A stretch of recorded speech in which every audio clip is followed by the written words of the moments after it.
La famille royale britannique a posé pour une nouvelle photo officielle. Sur ce cliché, elle laisse la seule touche de couleur, mais observez attentivement son diadème. Il y a un moment que ceux qui se trouvaient dans cette salle de bal n'oublieront jamais vraiment, où une assemblée des personnes les plus influentes, les plus sereines et les mieux préparées au monde a retenu son souffle. Les portes s'ouvrirent, Catherine entra, et sur sa tête, posée avec une autorité tranquille qu'on ne saurait feindre, se trouvait la tiare de la Rose de Windsor. Et quelque part dans cette pièce dorée, le visage de Camilla changea, pas de façon spectaculaire. Pas comme les tabloïds auraient adoré le montrer. Mais comme cela n'arrive que lorsqu'on a tout fait pour empêcher un événement précis et qu'on le voit malgré tout se produire. Les caméras l'ont filmé. Ceux qui savaient ce qu'il fallait repérer l'ont remarqué. Et à la fin de cette soirée, plus rien ne serait jamais comme avant à Buckingham Palace. Voici cette histoire. Tout. La planification, le vol, la réplique, l'enquête, la confrontation, et ce moment où toute une monarchie retint son souffle entre quatre murs, tandis que le monde extérieur assistait à une performance parfaitement orchestrée, sans se douter de rien. Le poids d'une couronne que personne n'a demandé à porter.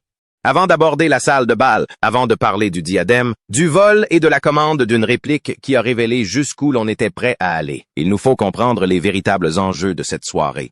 La monarchie britannique ne se contente pas d'assister à des événements, elle les met en scène.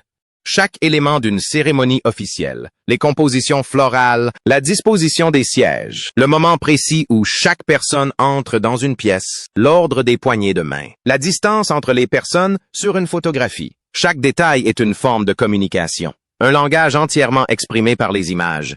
Un langage que le palais perfectionne depuis des siècles. Et dans ce langage, les bijoux ne sont pas de simples ornements. Les bijoux sont une affirmation. Le diadème de la Rose de Windsor n'est pas qu'un simple bel objet. C'est l'une des pièces les plus chargées de symbolisme de toute la collection royale. Il est indissociable, visuellement et émotionnellement, du souvenir de la reine Élisabeth II. Une femme dont la disparition a laissé un vide si immense au sein de l'institution que personne n'a encore réussi à le combler et dont l'héritage demeure l'atout le plus précieux dans la négociation permanente entre la famille royale et le public. Ainsi, lorsque l'on se demande qui porterait ce diadème lors d'une grande soirée de gala d'État, en présence d'un chef d'État étranger, sous le feu des projecteurs et sous le regard du monde entier, il ne s'agit pas d'un choix de mode, il s'agit d'une décision. Et Camilla le savait. Catherine le savait. La princesse Anne le savait.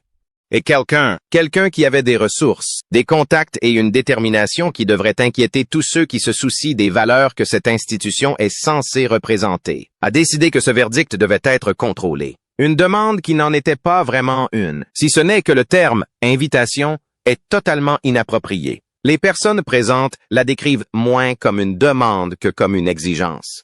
Une déclaration prononcée avec la confiance sereine de quelqu'un qui avait déjà tranché et attendait simplement que l'Assemblée comprenne. Camilla voulait le diadème, et son désir n'était pas purement esthétique. Considérons sa position un instant. Voici une femme qui a passé des années, au cœur même de l'histoire d'amour, la plus controversée que le public britannique ait connue depuis des décennies. Une femme dont le nom est devenu, pour toute une génération, synonyme de trahison et de destruction d'un conte de fées. Une femme qui a épousé un souverain dont beaucoup estimaient qu'elle n'avait aucun droit de s'approcher, et encore moins d'occuper le trône. Elle a survécu à tout cela. Elle a résisté aux critiques. Elle a enduré le travail lent, fastidieux et souvent humiliant de sa réhabilitation publique. Elle est parvenue à une position de pouvoir institutionnel extraordinaire. Mais accéder au pouvoir et être perçu comme l'exerçant sont deux choses bien différentes dans une institution fondée sur l'image. Et ce soir-là, porter ce bijou aurait produit un effet qu'aucun discours, aucun titre, aucune déclaration officielle n'aurait pu reproduire. Il aurait été dit « Je suis la continuité. Je suis l'héritier légitime de ce qu'Élisabeth a bâti. Je ne suis pas une simple note de bas de page. Je suis le chapitre. » Alors oui, elle le voulait, et elle l'a fait savoir. La demande fut adressée à la princesse Anne. Quiconque suit de près la famille royale sait qu'Anne est l'une des personnes les plus compétentes et les plus remarquables de cette institution. Elle ne s'adonne pas au drame. Elle ne s'encombre pas de vaines démonstrations. Elle a traversé 6 décennies de vie de palais avec une lucidité que la plupart de ses contemporains n'ont jamais égalée. La réponse d'Anne fut d'une concision remarquable, à l'image de quelqu'un qui n'a aucun intérêt pour les mises en scène inutiles. La tiare, expliqua-t-elle, n'était pas disponible. Elle se trouvait chez les joailliers de la famille royale pour des travaux d'entretien indispensables. Fin de la conversation. Camilla accepta. Elle hoqua la tête. Elle s'éloigna. Et pendant un bref instant, naïvement, les spectateurs crurent peut-être que l'affaire était close. Elle ne l'était pas. Loin de là, la rumeur qui a tout changé. Retour au début. Pour comprendre l'importance de ce moment, il faut saisir la véritable signification du diadème Cambridge Lovers' Knot. La reine Mary commanda cette pièce extraordinaire en 1913 à la maison Gérard. 19 perles en forme de larmes, des arches de diamants, de l'argent et de l'or. Un modèle inspiré d'un diadème porté par la princesse Augusta, duchesse de Cambridge. Une pièce vieille de plus de 2 siècles. La reine Mary souhaitait s'approprier cet héritage et elle y parvint au-delà de toute espérance. Les experts estiment aujourd'hui la valeur du nœud des amoureux à environ 2 millions de dollars. Mais ce chiffre ne dit presque rien de sa valeur réelle. La reine Élisabeth II en a hérité et l'a porté tout au long des années 1950. Puis, pendant des décennies, elle tomba discrètement dans l'oubli, oubliée du public, et reléguée aux archives royales, jusqu'à ce qu'une femme vienne tout bouleverser. Lady Diana Spencer, c'était en 1981.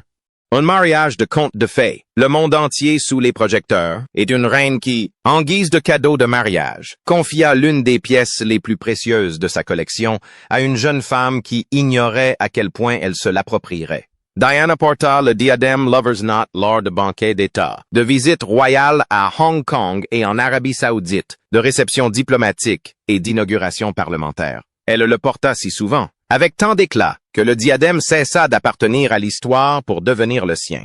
Elle a un jour admis que la robe était lourde et lui donnait mal à la tête. Et elle l'a portée malgré tout. Cela en dit long sur le rapport de Diana au devoir, à la beauté et au public qu'elle adorait.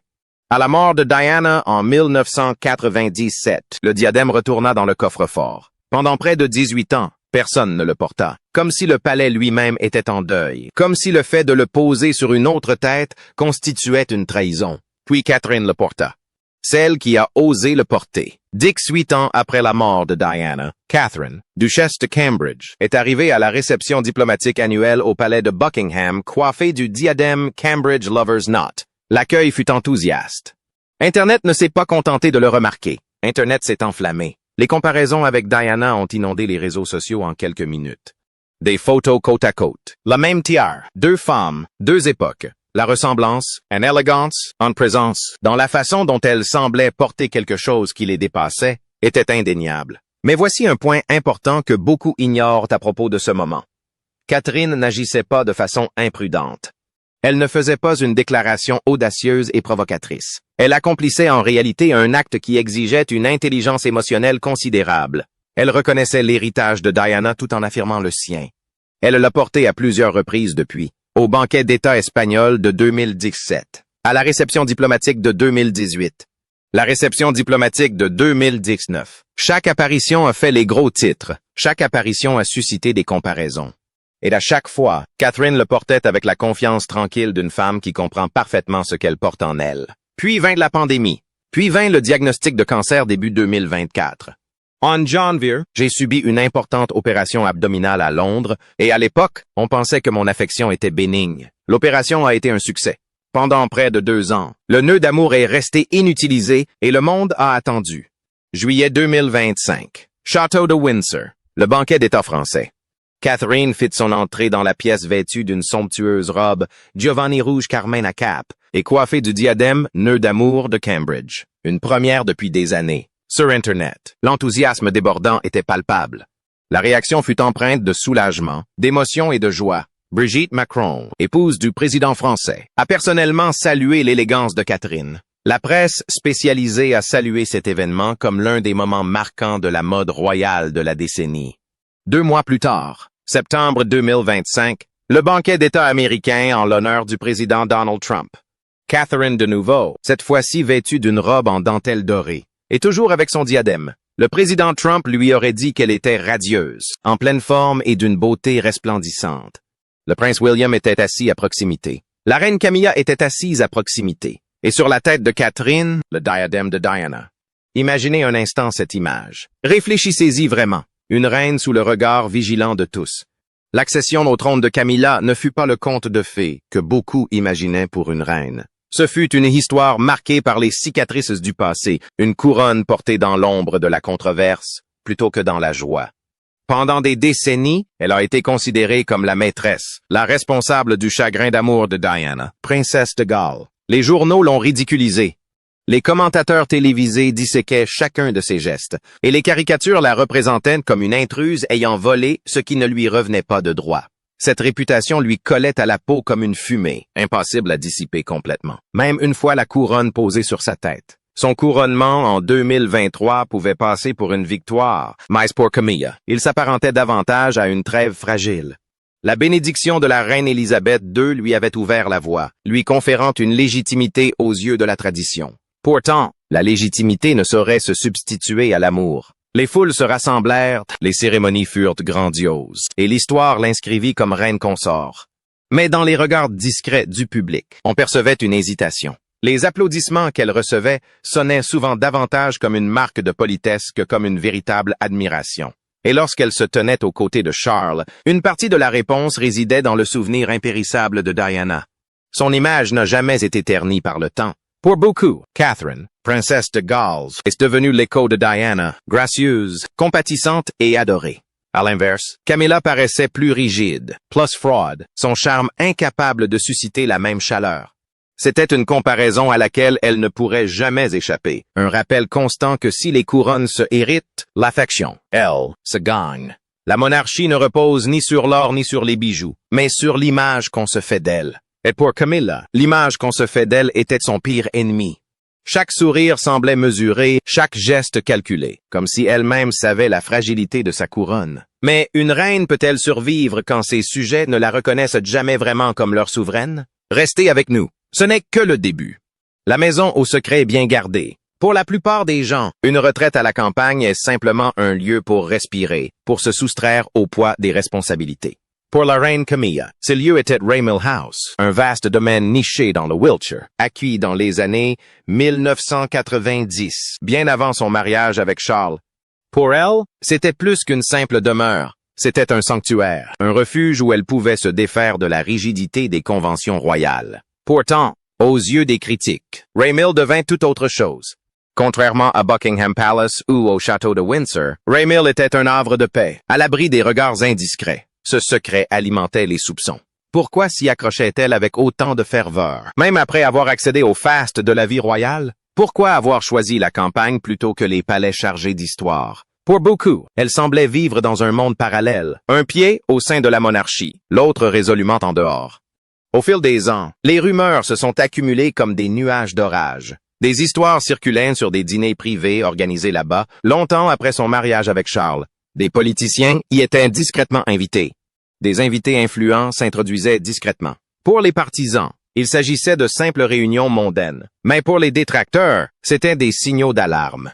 S'agissait-il simplement d'une reine en quête de confort et de familiarité? Ou Raymil servait-il un dessein bien plus complexe? Le symbolisme était indéniable. Les palais représentent la continuité, la tradition, la visibilité de la couronne. Raymil, quant à lui, symbolisait le secret, la distance et la possibilité de zones d'ombre dissimulées au regard du public. Chaque fois que Camilla choisissait d'y passer un week-end plutôt qu'à Windsor, sa décision en disait long. C'était là que ses loyautés étaient le plus assurées.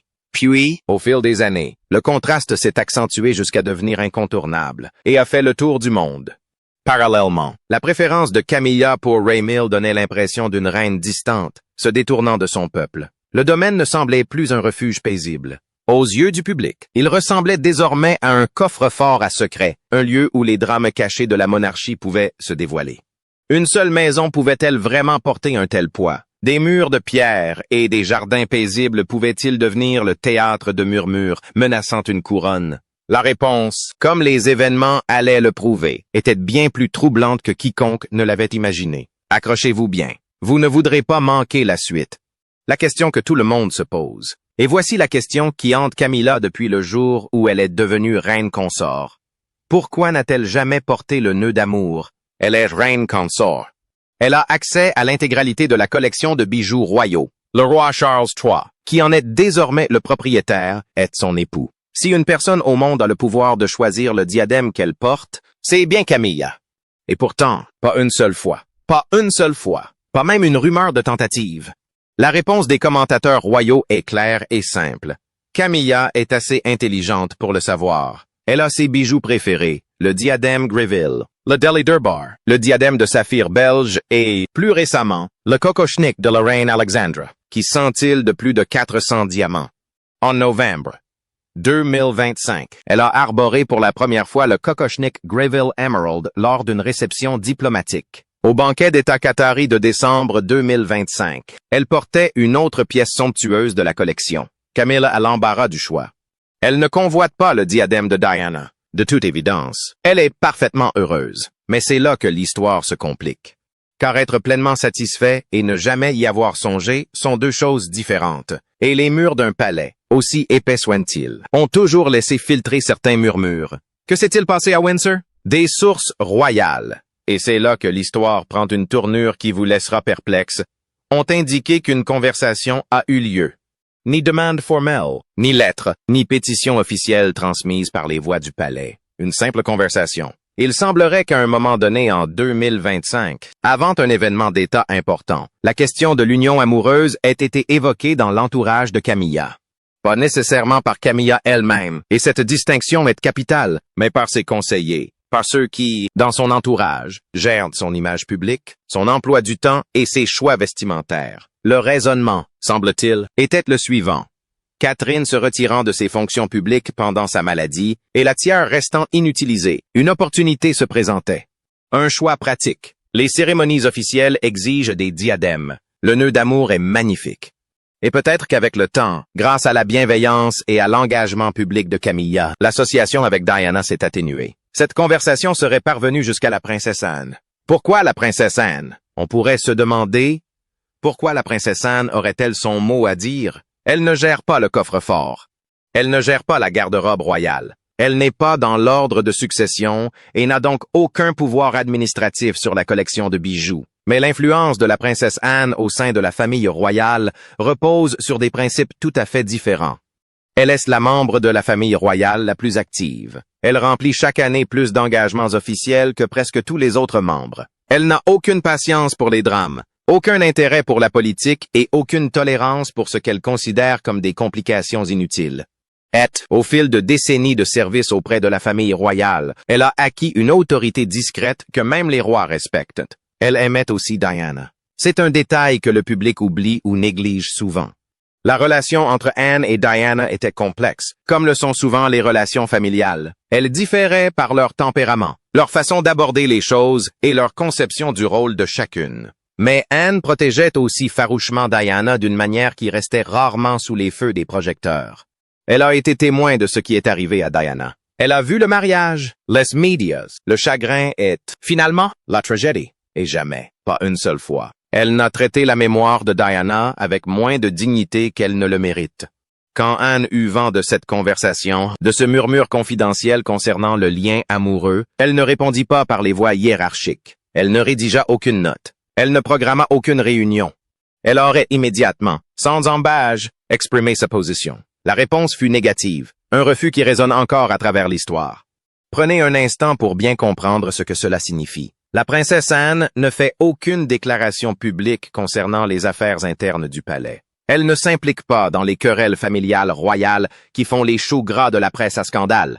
Elle est, comme chacun sait, la personnalité publique la plus discrète de Grande-Bretagne. Aussi, lorsqu'elle prend position, lorsqu'elle déclare, sans embâges et sans équivoque, que le diadème de Diana ne devrait pas revenir à Camilla, ce n'est pas un mince geste. C'est la princesse Anne qui pose un ultimatum. Et dans le même acte, des sources indiquent qu'elle a fait une autre révélation. Le nœud d'amour appartient à Catherine, non pas en vertu d'un décret officiel, non pas en raison d'une règle écrite, mais en raison de quelque chose de plus ancien et de plus puissant que toute règle, la justice. Parce que Catherine est la princesse de Galles, parce que Catherine est la véritable successeur de Diana à ce titre, dans ce rôle et avec cette responsabilité. Et parce que le diadème de Diana doit orner la tête de celle qui perpétue son héritage. Pouvez-vous en ressentir le poids? Car si vous étiez Catherine, en convalescence après un cancer, cherchant à reconstruire sa présence publique, portant le fardeau d'une crise de santé tout en continuant à servir son pays, et que vous appreniez que la femme dont la relation avec votre défunte belle-mère est l'un des triangles amoureux les plus douloureux de l'histoire, avait envisagé de porter la couronne de Diana, que ressentiriez-vous? Et que signifierait savoir que la princesse Anne, la princesse de Fair, celle qui ne se prête pas au drame, s'y est opposée, disant non à un héritage royal ou à un symbole de tension? Le futur diadème de la princesse Charlotte fait grand bruit au palais, et tout cela renvoie à une rivalité royale qui refuse de s'apaiser. La jeune princesse est destinée à hériter de l'emblématique diadème Spencer, le même bijou étincelant que sa grand-mère, la princesse Diana, portait le jour de son mariage. Alors que cela devrait être une touchante tradition familiale, la reine Camilla serait, semble-t-il, contrairement à la plupart des joyaux royaux, le diadème Spencer ne fait pas partie de la collection officielle de la couronne. Il appartient à la famille Spencer et se transmet de génération en génération. Le frère de Diana, le comte Spencer, perpétue la tradition en prévoyant de le léguer à Charlotte lorsqu'elle sera plus âgée. Étant donné que Charlotte est la seule petite-fille de Diana, ce choix semble tout à fait approprié. Pourtant, au sein du palais, des rumeurs laissent entendre que Camilla n'approuve pas cette décision. Charlotte, âgée de seulement 8 ans, connaît déjà l'héritage de sa grand-mère. Elle a vu des photos de Diana portant le magnifique diadème et, paraît-il, elle adore l'idée de posséder un objet qui lui a appartenu. Comme beaucoup de petites filles, Charlotte aime se déguiser avec des diadèmes miniatures, mais celui-ci est particulier. Il représente un lien avec sa grand-mère qu'elle n'a jamais connue. Si la famille de Charlotte y voit un geste tendre et sentimental, Camilla, elle, aurait une autre interprétation. Certains proches affirment qu'elle estime que le diadème devrait rester dans la famille Spencer et ne pas être remis à Charlotte pour le moment. D'autres soupçonnent qu'il y a anguille sous roche. Compte tenu des relations complexes entre Diana, Charles et Camilla, tout ce qui touche à Diana demeure un sujet délicat. Ce qui choque encore davantage, c'est le traitement inégalitaire qui se dégage. Au fil des ans, Camilla a porté en public plusieurs bijoux ayant appartenu à Diana. Ces apparitions ont suscité des critiques, beaucoup s'interrogeant sur les raisons pour lesquelles il est acceptable que Camilla porte les bijoux de Diana alors que Charlotte, qui a hérité du diadème de sa grand-mère, provoque une telle polémique. Bien évidemment, le diadème symbolise bien plus qu'un simple bijou. Il représente un héritage qui conserve toute son importance au sein de la famille royale. Charlotte est peut-être trop jeune pour saisir pleinement la controverse, mais en grandissant, elle comprendra sans doute la véritable signification de ce qu'elle s'apprête à hériter.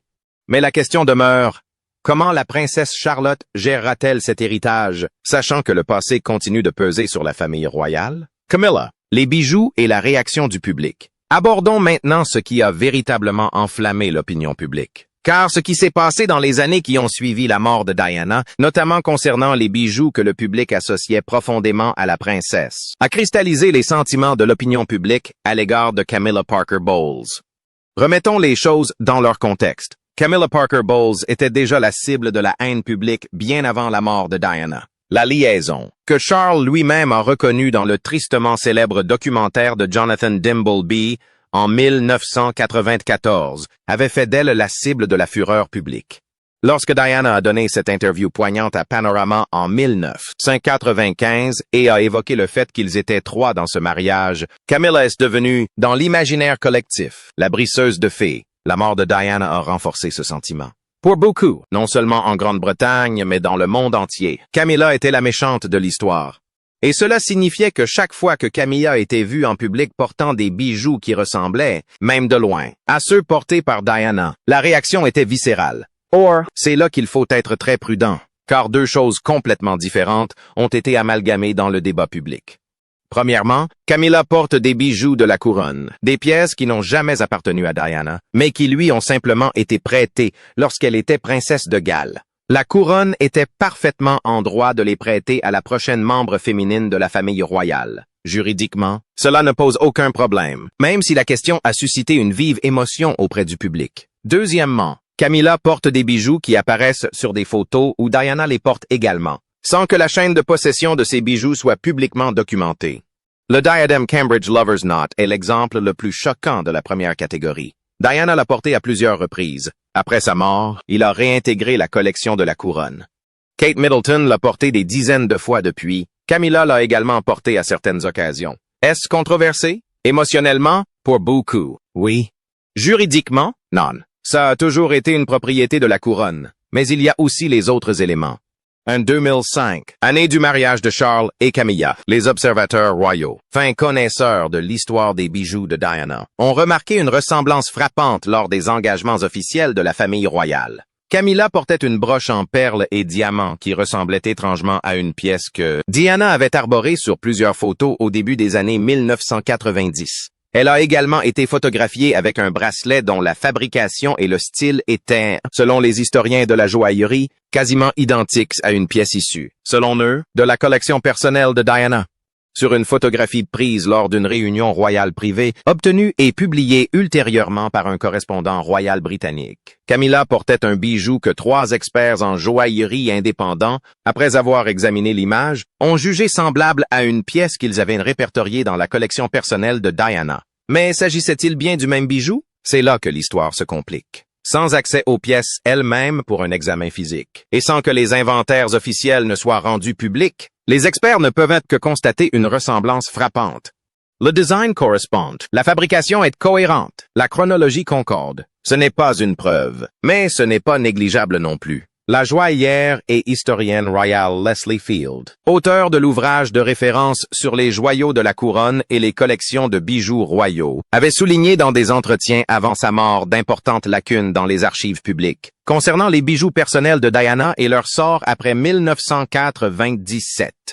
Elle a pris soin de ne pas formuler d'accusation, mais a insisté sur le fait que les informations publiques étaient incomplètes. Et lorsque les informations publiques sont incomplètes concernant un sujet aussi visible, aussi chargé d'émotions, aussi central dans l'héritage de l'une des personnalités publiques les plus aimées du 20e siècle, il est normal que les gens se posent des questions. Ils ont raison de se poser des questions. Voici une question pour vous. Si vous étiez membre de la famille de Diana, si vous étiez le prince William ou le prince Harry, souhaiteriez-vous savoir exactement ce que sont devenus tous vos bijoux personnels? Et pensez-vous qu'ils le savent vraiment? Car, d'après tout ce qui a été révélé publiquement ces 10 dernières années, y compris les mémoires de Harry, la réponse semble être « pas tout à fait ». Votre avis compte. J'aimerais maintenant avoir votre avis, car cette histoire soulève des questions complexes. Pensez-vous que la princesse Anne a eu raison d'intervenir? Était-ce un acte de protection ou un abus de pouvoir? Est-il juste que Camilla soit de facto exclue du port d'un bijou qui, en théorie, appartient à son mari? Et qu'en est-il de Catherine? Elle a porté le diadème d'amour avec une grâce extraordinaire, mais le porter honore-t-il Diana ou risque-t-il de l'éclipser? Et voici la question la plus importante. Lorsque Catherine deviendra reine, consort et renoncera au diadème d'amour lors de sa transmission à la génération suivante, le lien de Diana avec ce bijou perdurera-t-il? Ou le temps, comme toujours, finira-t-il par le transformer à nouveau en un simple diadème d'une grande beauté? Partagez vos réflexions dans les commentaires. Voilà exactement le genre de conversation qui compte, et je les lis toutes. Les objets royaux, symbols vivants, ne sont pas des pièces de musée. Ils ne sont pas figés dans le temps, enfermés dans des vitrines, appartenant au passé. Elles respirent, elles se transmettent de génération en génération. Elles s'enrichissent de sens à chaque occasion, à chaque personne qui les porte, à chaque gros titre de presse. Le diadème Cambridge Lovers Knot a été commandé en 1913. Il a survécu à toutes les personnes qui l'ont porté, à tous les gouvernements en place lors de sa création, à toutes les crises politiques, révolutions sociales et transformations technologiques qui ont remodelé le monde, et il perdure encore. Elle sera portée lors du prochain banquet d'État. Elle ornera la tête de Catherine, captant la lumière et attirant tous les regards. Elle sera photographiée, analysée, comparée, célébrée et fera l'objet de nombreux articles. Et au milieu de tout cela, de tout ce bruit, de tout ce faste et de tous ces commentaires, subsistera une présence discrète et persistante. Diana, non pas comme un fantôme, non pas comme une tragédie, mais comme un héritage, comme une femme qui a porté ce diadème, l'a fait sien, et a laissé une empreinte si profonde sur le monde qu'aujourd'hui encore, en 2026, ses choix influencent ceux des reines. Ce n'est pas rien. Voilà, c'est tout. Si cette histoire vous a touché, si vous avez ressenti la gravité des actes présumés de la princesse Anne et leurs conséquences pour Catherine et pour la mémoire de Diana, alors n'hésitez pas à aimer cette vidéo et à vous abonner à la chaîne. Activez les notifications pour ne manquer aucune histoire de ce genre. Partagez cette vidéo, car c'est exactement le genre d'histoire royale qui mérite d'être vue. Non pas pour le côté dramatique, mais pour ce qu'elle révèle sur l'héritage, la loyauté et le fardeau extraordinaire, complexe et magnifique que représente la transmission de l'histoire. À bientôt pour une prochaine vidéo.